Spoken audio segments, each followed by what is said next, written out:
tusitumiwe na wanasiasa na pesa zao wamekuja navyo, ambako mtu anakupa pesa lakini sera hamna. Ni uchochezi, lakini hayo tumeakana.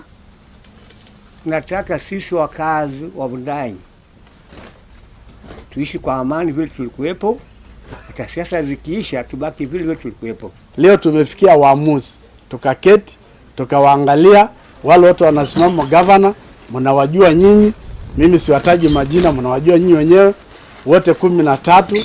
Tukaangalia tukaona kama community sisi tunakubaliana na Bwana Mwakwidwa. Tumekubaliana sote, jamii ya Wakamba na jamii ya Wataita, kwamba tutamuunga mkono Bwana Thomas Mwakwidwa kuwa governor, kwa sababu huyu bwana yeye ni manager. Kaunti inahitaji manager saa hii. Tumeona rasilimali zetu zikitumiwa vibaya.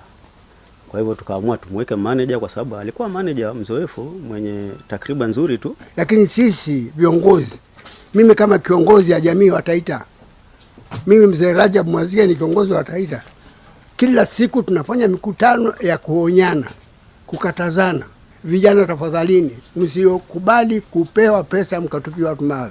Vijana tafadhalini, msikubali kutukana watu katika kampeni zao.